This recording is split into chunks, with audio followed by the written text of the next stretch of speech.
Doctor की जिस तरह से रेप के बाद हत्या होती है, तो इस मामले को पूरे देश के लोग जानना चाहते हैं कि आखिरकार ट्रेनी डॉक्टर के साथ हुआ क्या था। मामला हाई कोर्ट पहुंचता है और सुप्रीम कोर्ट भी इस मामले को स्वतः ही संज्ञान ले लेता है। अब पश्चिम बंगाल की जो सरकार होती है, उनसे सवाल जवाब किए जाते हैं। पूछा जाता है कि लाश आपको सबसे पहले कब मिली थी। समय बताया जाता है कि 6 बजे मिली थी। उसके बाद पूछा जाता है कि घर वालों को तुमने 3 घंटे तक इंतजार क्यों कराया। साथ ही पूछा जाता है कि पोस्टमार्टम रिपोर्ट कब हुई थी। पोस्टमार्टम के बाद उन्होंने पूछा कि तुमने जो लड़की है उसकी लाश को घर वालों को कब सुपुर्द किया था, कब सौंपा था। बताते हैं कि रात के 8:30 बजे के आसपास होगा था। उसके बाद पूछा जाता है कि एफआईआर दर्ज कब हुई थी, तो बताते हैं कि 11:45 पर उसी रात, यानी कि ऐसा दावा किया जा रहा है कि संभवतः भारत के इतिहास का यह पहला ऐसा केस है शायद। और किसी केस के बारे में ऐसी कोई जानकारी मिलती नहीं है कि किसी भी घटना में पोस्टमार्टम पहले होता है और उसके बाद एफआईआर बाद में दर्ज कराई जाती है। जबकि एक सही रास्ता, जो सही ट्रैक होता है, वो इस तरह से होता है कि किसी की लाश मिलती है, उसके बाद फिर एफआईआर लिखी जाती है, पंचनामा भरा जाता है और पंचनामा भरने के बाद फिर पोस्टमार्टम के लिए लाश जाती है। उसके बाद वो घर वालों को सौंप दी जाती है। यानी कि यहाँ सब कुछ उल्टा पुल्टा हो जाता है। अब कहीं ना कहीं जो पश्चिम बंगाल की जो पुलिस होती है, उस पर सवाल निशाने लगना तो जाहिर सी बात है, तय हो जाता है। लेकिन इस बीच में सीबीआई पर भी बहुत ज्यादा प्रेशर, बहुत ज्यादा दबाव है कि इस घटनाक्रम में असली वजह क्या है, क्यों उस ट्रेनी डॉक्टर की हत्या हुई थी और क्यों नहीं हुई थी। कई सवाल उस आरोपी से पूछे भी जाते हैं। इस बीच में कई ऑडियो क्लिप भी वायरल हो जाती हैं। किसी ऑडियो क्लिप के वायरल होने के बाद उसका ट्रांसलेशन करने के बाद बताया जाता है कि उस जगह 5 डॉक्टर होते हैं। कोई बताता है 7 डॉक्टर होते हैं, तो कभी 12 डॉक्टरों का जिक्र आता है। अलग अलग ऑडियो क्लिप शायद कहीं ऐसा तो नहीं है इस मामले को गुमराह करने की, इस मामले को दूसरे ट्रैक पर ले जाने की कोशिश तो नहीं की जा रही है। लेकिन हम एक बार फिर से इस मामले को समझने की कोशिश करते हैं कि आखिरकार जब से इस घटना की शुरुआत हुई थी और आज तक हुआ क्या है और आगे क्या होने की संभावना है। क्योंकि 22 अगस्त 2024 को सीबीआई इस मामले की रिपोर्ट भी सौंपेगी कि उन्होंने अब तक अपनी क्या-क्या इस मामले में कार्रवाई की है। आज की जो सच्ची घटना मैं आपको सुनाने जा रहा हूं, ये सच्ची घटना पश्चिम बंगाल की राजधानी कोलकाता की है। कोलकाता के आर.जी. कर मेडिकल कॉलेज हॉस्पिटल में 9 अगस्त 2024 की सुबह लगभग 6 बजे के आसपास का मामला था। चौथी मंजिल पर सेमिनार हॉल होता है, जहां पर कई बार डॉक्टर आराम करने के लिए पहुंच जाते हैं। ऐसे ही यहां पर एक चेस्ट मेडिसिन डिपार्टमेंट की जो पोस्ट ग्रेजुएट सेकेंड ईयर के स्टूडेंट होती हैं, वो आराम कर रही थी। रात के लगभग 2 बजे के आसपास होती हैं। वो आराम करने जाती हैं। सुबह एक डॉक्टर उन्हें जगाने के लिए जाते हैं कि मैडम, दिन सुबह हो गया, आप जाग जाओ।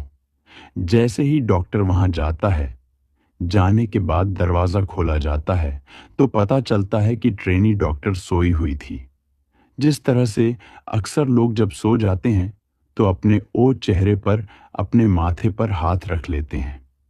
कुछ इसी तरह से, कुछ इसी अंदाज में ट्रेनी डॉक्टर का हाथ रखा हुआ था। वो डॉक्टर दूर से देखता है और देखने के बाद वापस लौटकर चला आता है। उसे कुछ नहीं पता था कि यहाँ पर रात को क्या हुआ है, क्या नहीं हुआ है। उसने सिर्फ चेहरा देखा। बाकी का जो हिस्सा था, ऐसा बताया जाता है कि कोई टेबल या किसी वस्तु के सहारे से वो ढका हुआ था, जिससे क्या बाकी का हिस्सा दिख नहीं पाया। कुछ देर के बाद फिर से दोबारा कोई कर्मचारी जाता है। उसने जो अपनी आंखों से जो दृश्य देखा था, वो पहला जो डॉक्टर था, वो शायद इस दृश्य को देख नहीं पाता। ट्रेनी डॉक्टर खून से लथपथ थी। उनका जो शरीर था अर्धनग्न अवस्था में था। बताया जाता है कि नीचे के हिस्से पर कोई कपड़े था ही नहीं। अब ये जो घटना की जानकारी होती है, वो धीरे धीरे पूरे हॉस्पिटल के अंदर फैल जाती है। अब जैसे ही हॉस्पिटल के अंदर फैलती है, तो पता चलता है कि ट्रेनिंग डॉक्टर की इस तरह से हत्या कर दी गई है। बाकी किसी को कोई जानकारी नहीं थी कि इनके साथ रात में कोई रेप जैसी घटना भी हुई है। जिन लोगों तक ये बात पहुंची थी, तो उतने ही पैर, उतने ही कदम चलकर सीधे सेमिनार हॉल की तरफ जा रहे थे और जा रहे थे, देख रहे थे। जैसे कि अमूमन लोगों की एक आदत होती है, पुलिस बचाने की कोशिश करती है, पीछे करने की कोशिश करती है, लेकिन हर आदमी की ख्वाहिश होती है कि वह जाकर करीब से देखे कि आखिरकार हुआ क्या है। जैसे क्या खुद वो पब्लिक के लोग इन्वेस्टिगेशन करेंगे। अब यहां जो क्राइम सीन था, वह पूरी तरह से बिगड़ जाता है। कई सारे लोग जाते हैं, उनके कदम के निशान भी पहुंच जाते हैं। कई लोग ऐसे भी रहे होंगे जिन्होंने अपने अपने हाथों से जो सेमिनार हॉल की जो वस्तुएं थीं, उनको भी छूने की कोशिश की थी। इसलिए यह क्राइम सीन पूरी तरह से बिगड़ जाता है। हालांकि अब यह कोई नहीं जानता, मानता था कि जिस मामले को अभी बहुत ही आसानी से लिया जा रहा है, यही मामला कुछ ही देर के बाद, कुछ ही घंटों के बाद सोशल मीडिया पर तैरने लगेगा। अब इलेक्ट्रॉनिक मीडिया, प्रिंट मीडिया, हर तरह की जो मीडिया होती है, अब चाहे देश की हो या विदेश की मीडिया हो, जो इस मुद्दे पर चर्चा करेगी, कोई नहीं जानता था। यही कारण है कि इस मामले की सूचना दी जाती है प्रिंसिपल को, और प्रिंसिपल ने भी इस मामले को उतनी गंभीरता से नहीं लिया। बताया गया कि सर, फोटो देखिए, इस तरह से एक घटना हुई है। जब घटना के बारे में बताया जाता है, तब डॉक्टर, यानी कि जो प्रिंसिपल संदीप घोष हैं, उस फोटो को देख के उनकी भी आंखें खुल जाती हैं। उसके बाद फिर वह आते हैं। यहां से 10:43 पर परिवार को सूचना दी जाती है कि तुम्हारी बेटी बीमार है। अब परिवार के जो लोग थे, वो बहुत ही डरे हुए हो गए। आगे वो सोचने पर मजबूर हो गए। रात 11 बजे तो बातचीत हुई थी, सब कुछ तो ठीक था। हॉस्पिटल के अंदर है, वो बीमार कैसे हो सकती है। उनको थोड़ी परेशानी बढ़ जाती है। इसलिए पिता ने एक बार नहीं, कई बार फोन किया अपनी बेटी की हालत जानने के लिए कि बेटी कैसी है, ठीक है कि नहीं है, क्या हुआ है। उसे कई बार जब फोन करते हैं, तब जाकर दूसरी, तीसरी बार, चौथी बार में जाकर फोन रिसीव हो जाता है। फोन रिसीव होता है तो उधर से बताया जाता है कि आपकी बेटी ने अपनी जीवन लीला समाप्त कर ली है, वो मर चुकी है। परिवार वालों को यह बहुत ज्यादा आश्चर्य में डालने वाली बात थी। माता पिता, जो आसपास के और लोग थे, वो सीधा दौड़ते हुए हॉस्पिटल पहुंचते हैं। वहां जाते हैं अपनी बेटी से मिलने। तो इसके लिए वो कोशिश कर रहे थे, लेकिन 3 घंटे तक उन्हें इंतजार कराया जाता है और माँ बाप अपनी बेटी से ही नहीं मिल पा रहे थे। अब पुलिस और कुछ सूचना भी दी जाती है। प्रिंसिपल या स्टाफ के जो लोग थे, वो क्या खिचड़ी पका रहे थे, शायद उनके दिमाग में चल रहा होगा कि मामला अगर इस हॉस्पिटल से बाहर जाएगा तो बहुत सारी बदनामी होगी, इसलिए कोई ना कोई रास्ता निकालते हैं। यही बात थी कि सेटलमेंट की बात भी शायद सामने आती है, जो सोशल मीडिया पर और अलग अलग प्लेटफॉर्म पर वायरल भी होती है। लेकिन परिवार वालों को बेटी से बहुत बेइंतहा मोहब्बत होती है। यही कारण है कि उन्होंने इस बेटी के मिलने वाले मुआवजे को भी ठुकरा दिया था। उन्होंने कहा कि जो भी आरोपी हैं, इस मामले की जांच करिए, निष्पक्ष जांच करिए। इकलौती बेटी है, अब क्या कर सकते हैं। उनका तो सब कुछ खत्म हो गया, समाप्त हो गया। ऐसी बातचीत होती है। उसके बाद फिर पुलिस पर जब दबाव पड़ता है तो पुलिस ने सीसीटीवी कैमरे खंगालना शुरू कर दिया। अब सीसीटीवी कैमरे में खंगाला गया तो पता चलता है कि उस सेमिनार हॉल के बिल्डिंग के इर्द गिर्द चारों तरफ को 2 4 5 6 लोग थे जो आ रहे थे जा रहे थे। तभी पुलिस को लगा कि इस मामले की जांच करनी चाहिए। अब मामला पश्चिम बंगाल की सरकार तक पहुंच जाता है। एसआईटी गठन कर दी जाती है। देखा जाता है कि जब यहां पर पुलिस वाली इन की एसआईटी की टीम पहुंचती है, जाकर देखती है, तो लाश के पास से उन्हें एक ऐसा वस्तु मिलती है जो ब्लूटूथ होता है। अक्सर लोग मोबाइल में लगाकर अपना गाने सुनते हैं या फिर बातचीत करते हैं। अब उसका मिलान किया जाता है कि ये ब्लूटूथ किसका है, और उस ब्लूटूथ को हर किसी की फोन पर कनेक्ट करके देखा गया और एक के फोन से ओ कनेक्ट हो जाता है। तो पता चलता है एक व्यक्ति है जिसका नाम संजय राय होता है, जो कि कोलकाता की पुलिस कल्याण बोर्ड का एक सिविक वायलेंटर हॉस्पिटल के अंदर अक्सर आना जाना होता है। वो सीसीटीवी में भी दिखाई दे रहा था, और जब उसके कमरे की, जहां वो रह रहा था, जहां वो जाता है, वहां की जांच पड़ताल की जाती है, तो पता चलता है कि उसके शूज जो होते हैं, जूते जो होते हैं, उस पर ब्लड के निशान पाए जाते हैं। महिला डॉक्टर क्या पोस्टमार्टम कराया जाता है। पोस्टमार्टम से पता चलता है कि अब मुंह से भी खून निकल रहा है, आंखों से भी खून निकल रहा है और प्राइवेट पार्ट से भी खून निकल रहा है। शरीर के अलग अलग हिस्सों पर 16 गंभीर चोटें भी आई हैं। इसमें कि गर्दन की हड्डी भी टूट जाती है। उंगली पर भी गंभीर चोट के निशान थे, और उसकी जो टांगे होती हैं तो उनके साथ भी कुछ ऐसी गंभीर चोटें पाई जाती हैं। इतना ब्रूटल जो ये सीन होता है, इतना बेरहमी तरीके से इस क्राइम को अंजाम दिया जाता है। तो पुलिस अपने स्तर से जांच कर ही रही थी कि पुलिस को यह मामला 9 अगस्त 2024 को मिलता है।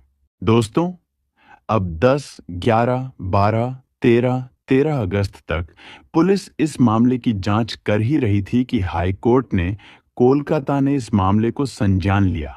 और संज्ञान लेने के बाद संज्ञान इसलिए लिया क्योंकि याचिका दायर की गई थी। परिवार की तरफ से तो उसमें बताया जाता है कि इस मामले को कहीं ना कहीं पुलिस इतना गंभीरता से नहीं ले रही है। जाहिर सी बात तो यह है कि यही मामला नहीं, पुलिस चाहे कोलकाता की हो, पुलिस चाहे दिल्ली की हो, पुलिस चाहे उत्तर प्रदेश की हो, महाराष्ट्र की हो, या फिर बिहार की हो, मध्य प्रदेश की हो, राजस्थान की हो, किसी भी प्रदेश की पुलिस हो, वह हर मामले को शुरुआत में ऐसे ही लेती है। उसे यह नहीं मालूम होता कि कौन सा मामला इतना ज्यादा हाईलाइट हो जाएगा। यही कारण है कि पुलिस ने इस मामले को इतनी आसानी से लिया। यही कारण है कि पुलिस ने कोई डायरेक्शन नहीं दिए। यही कारण है कि जो हॉस्पिटल के प्रिंसिपल होते हैं, उन्होंने कोई डायरेक्शन नहीं दिया कि भाई इतने बड़ा मामला है, किसी को भी कमरे के अंदर जाने ना दिया जाए। यही कारण है कि क्राइम सीन को पूरी तरह से बिगाड़ के रख दिया गया। अब 14 तारीख को सीबीआई इस मामले की जांच पड़ताल करना शुरू कर देता है।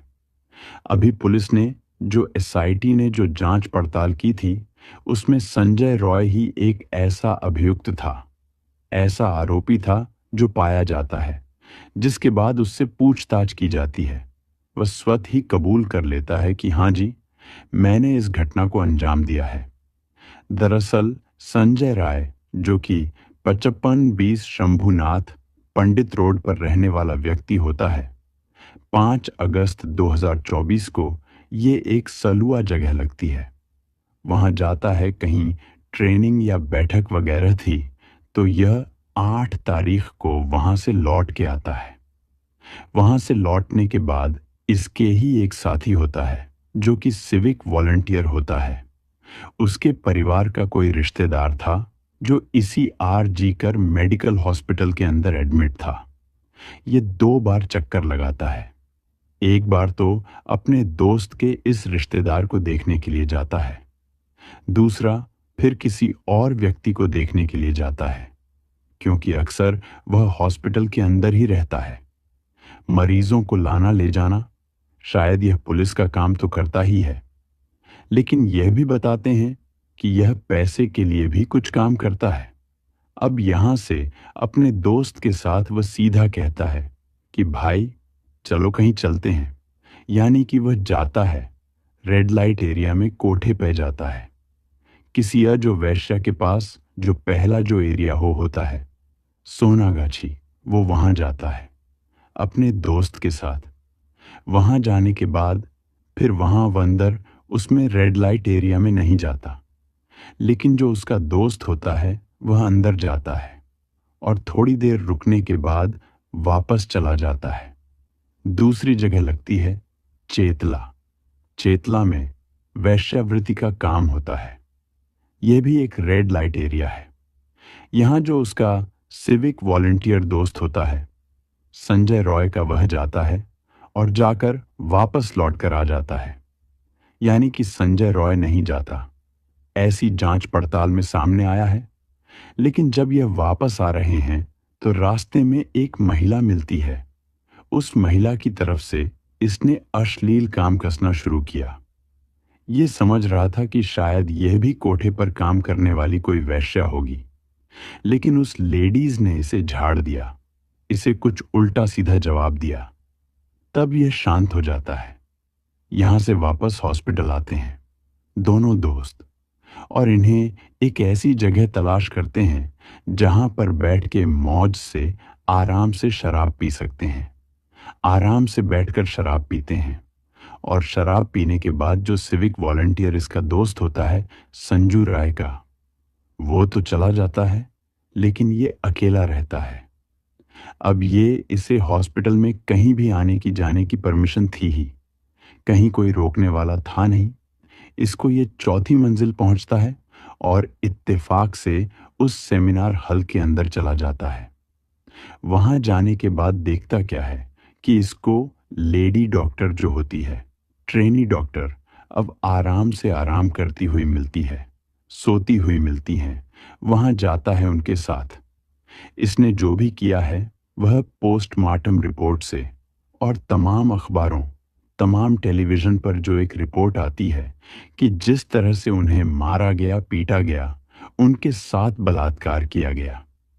जब सीबीआई इससे पूछताछ कर रही थी तो यह अपने सवालों के जवाब में कह रहा था कि साहब, मुझे तो यही नहीं मालूम कि जब उसका बलात्कार कर रहा था तो वह जिंदा थी या मर चुकी थी, क्योंकि उसको उसने इतनी बुरी तरह से बताता कि उसकी जो गर्दन थी, जैसे वो चीखने चिल्लाने की कोशिश कर रही थी, तो उसने बहुत ताकत के साथ उसको पकड़ लिया था, और यही कारण है कि उसकी हड्डी टूट जाती है।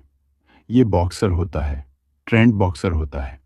कोई महिला, क्योंकि वैसे भी डॉक्टर है, पढ़ी लिखी लेडी है, ताकत का तो कोई मामला ही नहीं बनता। इसने जिस तरह से उनके साथ जबरदस्ती की होगी, उन्होंने विरोध किया होगा, उन्होंने आखिर दिन तक लड़ने की कोशिश की होगी, तो जिस तरह से इसने अपनी बॉक्सिंग का सहारा लिया होगा, जाहिर सी बात है उसे पता चल ही जाता है। लेकिन यह सब होता है और देश इस मामले पर पल पल की नजर बनाए हुआ है। हर कोई यह जानना चाहता है कि आखिरकार उस दिन क्या हुआ था, क्या नहीं हुआ था। पहले तो इस मामले को हाई कोर्ट ने संज्ञान लिया एक याचिका के माध्यम से, फिर इसे सुप्रीम कोर्ट ने संज्ञान लिया, और संज्ञान लेने के बाद यह जानना चाहा कि आखिरकार पुलिस ने क्या जांच पड़ताल की है। हालांकि 22 अगस्त 2024 को सीबीआई को अपनी रिपोर्ट देनी है कि उसने अब तक क्या-क्या कार्रवाई की है, लेकिन जब सवालों के घेरे में पश्चिम बंगाल की सरकार होती है तो वहां उनके जो वकील होते हैं उनसे सवाल की जाता है कि लाश मिली कब थी। बताते हैं 6 बजे लाश मिली थी। अच्छा, तो पोस्टमार्टम कब कराया गया था? तो बताया जाता है कि पोस्टमार्टम 2 से 4 बजे के आसपास तक, 2 घंटे के आसपास ये पोस्टमार्टम होता है। सवाल यह भी किया जाता है कि जब माँ और पापा उसके पिता अपनी बेटी से मिलने के लिए आते हैं, तो 3 घंटे तक उन्हें क्यों बैठा के रखा गया? क्या मंशा थी? क्या मंशा थी कि आपने जो प्रिंसिपल साहब होते हैं, उन्होंने अगर नैतिकता के आधार पर इस्तीफा दे दिया था, तो उन्हें इतनी जल्दी चार्ज देने की जरूरत क्या थी जब इस तरह के सवाल किए जाते हैं? साथ ही ये पूछा जाता है कि तुमने परिवार को उनकी बेटी कब सौंपी, यानी कि जो उनकी पोस्टमार्टम हो जाता है, तो उसकी लाश को कब सौंपा? तो बताते हैं कि 8-10 बजे के आसपास सौंप दिया था। तो अब एफआईआर कब दर्ज कराई? तो एफआईआर के बारे में बताया जाता है कि 11 बजे उसी रात, यानी कि 9 अगस्त 2024 की रात 11:45 पर एफआईआर। पहले उन्होंने एक साधारण से एक एफआईआर दर्ज कर ली थी, ऐसा उन्होंने दावा किया है, लेकिन जो मुख्य एफआईआर थी वो पोस्टमार्टम रिपोर्ट होने के बाद दर्ज की जाती है। यहीं पर कहीं ना कहीं पश्चिम बंगाल सरकार, पश्चिम बंगाल की जो पुलिस होती है, पश्चिम बंगाल के जो भी एसआईटी होती है, उस पर सवाल उठने लगती है कि ऐसा दावा किया जा रहा है कि संभवतः भारत के इतिहास का ये पहला ऐसा मैटर है जिसमें लाश मिलती है, पोस्टमार्टम होता है, उसके बाद एफआईआर दर्ज होती है, जबकि इसके उलट होता है। एफआईआर पहले होती है, पंचनामा भरा जाता है, फिर जाकर पोस्टमार्टम होता है। लेकिन यहां सब उलट पुलटा हो रहा था। कोई नहीं जानता था कि मामला इतना हाईलाइट होगा। सीबीआई इस मामले की जांच पड़ताल कर रही थी। 14 तारीख को मामला लिया था। 15, 16, 17, 18, 19, 20, 21, आज वो जो तारीख है 21 अगस्त है, और जो आज मैं इस कहानी को सुना रहा हूं। लेकिन सीबीआई ने जो इस मामले में अभी 8 दिन में जो अपनी जांच पड़ताल की है, तो 2 ही लोग उसकी नजर पर हैं। पहला, मुख्य आरोपी संजय रॉय, जिससे लगातार पूछताछ की जा रही है, जिसने स्वतः ही स्वीकार भी कर लिया है कि उसने इस घटनाक्रम को अंजाम दिया है। दूसरा, जो संदीप बोस होते हैं, जो कि इस आरजी कर मेडिकल कॉलेज के प्रिंसिपल होते हैं, जिन्होंने नैतिकता के आधार पर बताते हैं कि ये इस्तीफा दे दिया था, लेकिन उन्होंने नैतिकता पब्लिक मिक्स सिंपैथी हासिल करने के लिए ली थी। जबकि जब मामला हुआ था, तो उस लड़की से उसके पास आने में कम से कम 2-2.5 घंटे का समय तो वो खुद लेते हैं। पुलिस के पास तक सूचना देने में कई घंटे लेते हैं। साथ ही कहीं ना कहीं ऐसा लग रहा था कि वो इस मामले को दबाना चाहते थे। यही कारण है कि अपनी जो अधीनस्थ होते हैं, जूनियर होते हैं, उन पर कहीं ना कहीं प्रेशर था, दबदबा था। यही कारण था कि पुलिस तक ये सूचना टाइम से नहीं पहुंच पाती है। हालांकि अभी सीबीआई जांच कर रही है, और जांच के बाद जो भी निकलेगा वो जाहिर सी बात है, जिसमें 90% जांच तो जो एसआईटी कर चुकी थी, कोलकाता की पुलिस कर चुकी थी, वही जांच है। बाकी 10% जो जांच की है सीबीआई ने, वो 22 अगस्त 2024 को सबके सामने आ ही जाएगा। साथ ही पोलोग्राफी टेस्ट कराने की बात आई है। संजय रॉय की पोलीग्राफी कराने का मतलब यही है कि जो इसने अभी तक बोला है, कितना सच है, कितना झूठ है, क्या नहीं है, उसके बारे में भी बात चल रही है। लेकिन अगर हम अगली बात करें, तो सीसीटीवी कैमरे में जो जाते हुए दिखाई देते हैं, वो एक ही व्यक्ति जाता हुआ दिखाई देता है, संजय रॉय, और वही निकलता हुआ दिखाई देता है। और इसके अलावा और कोई सीसीटीवी वहां पर है भी नहीं। अब ऐसी स्थिति में तो ये पता चलता है कि इस पूरे मामले में संजय रॉय है। लेकिन जिस तरह से सीमन की बात आती है, 151 mg सीमन मिला है, उसमें एक से ज्यादा कई पुरुष भी हो सकते हैं। साथ ही जो कुछ ऑडियो क्लिप है वो वायरल हो रही हैं, जिसमें बताया जाता है कि 4 डॉक्टर एक महिला साथ में खाना खाते हैं, उसके बाद फिर उसके साथ ट्रेनिंग डॉक्टर के साथ मारपीट करते हैं, बहुत बुरी तरह से। और जो नशे की हालत में होता है संजय रॉय, उसको अंदर जाने दिया जाता है कि तुम जाकर कुछ भी करो। और ये सब कहानी फिर दूसरी कहानी भी आती है सामने कि 7 डॉक्टर के ऑडियो क्लिप के बारे में आता है। कभी 12 डॉक्टर की ऑडियो क्लिप के बारे में आता है कि 12 डॉक्टर अंदर जाते हैं और वो उनके साथ ऐसा करते हैं, वैसे करते हैं। लिखने वाले ने बाकायदा सीबीआई को टैग भी किया है कि इस मामले में जो चल रहा है इसकी भी आप जांच पड़ताल करिए, इसकी भी आप जांच देखिए कि आखिरकार होता क्या है। अब ऐसी स्थिति में ये पूरा किस्सा, पूरी कहानी है, पूरा जो ट्रेनी डॉक्टर के साथ जो मामला हुआ है। इसी तरह का एक मामला साल 2008 में हुआ था। उत्तर प्रदेश के गौतम बुद्ध नगर में आरुषि हत्याकांड आपको याद रहा होगा। पुलिस ने किस तरह से शुरुआत में इस मामले को बड़ी शिथिलता के साथ लिया था, गंभीरता से नहीं लिया। जिस साइंटिफिक तरीके से इस मामले की जांच करनी चाहिए थी, जिस तरह से एक एक सबूत को जुटाना चाहिए था, तो उत्तर प्रदेश पुलिस ने आरुषि हत्याकांड में इस मामले की जांच पड़ताल नहीं की और यह मामला बहुत तेजी के साथ उन दोनों हाईलाइट हुआ था जैसे आज ट्रेनी डॉक्टर के साथ हो रहा है। इसके बाद यह मामला सीबीआई को सौंप दिया जाता है।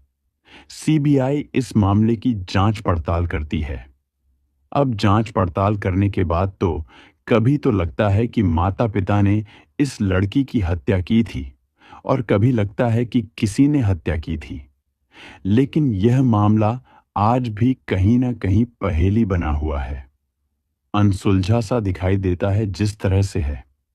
अब आगे भविष्य में क्या होगा, कहीं ऐसा तो नहीं है ये जो पूरा मामला है ट्रेनी डॉक्टर का, कहीं आरुषि हत्याकांड की तरफ तो नहीं जा रहा है कि पता तो चलेगा कि हाँ संजय रॉय है, उसके साथ कितने लोग थे, कितने नहीं थे, किसने इस घटनाक्रम को अंजाम दिया, कौन कौन इसके पीछे थे, क्या चीज थी जिसको छुपाने की कोशिश की जा रही थी, क्या मकसद था, प्रिंसिपल का क्या मकसद था, बाकी डॉक्टरों का, कितने सारे इसमें राज हैं, क्या वो सामने आ पाएंगे, नहीं आ पाएंगे। अगर ये जिस तरह से मामला चल रहा है, जिस तरह से सीबीआई ने और पुलिस ने जांच की है, तो आरुष हत्याकांड की याद दिलाता है और बाकी इनकी पुलिस के और सीबीआई की अपनी बात है कि वो आखिरकार सही जगह पहुंच भी जाएंगे, नहीं पहुंचेंगे, कुछ कहा नहीं जा सकता दोस्तों। जाते जाते मतलब आज इस घटनाक्रम को सुनाने का उद्देश्य है, किसी को परेशान करना नहीं है, किसी का दिल दुखाना नहीं है, बल्कि आपको जागरूक करना है, आपको सचेत करना है। वीडियो को लाइक और चैनल को सब्सक्राइब कर दीजिए। फिर मिलेंगे अगले वीडियो में दोस्तों। आप सब लोग अपना ख्याल रखें, सुरक्षित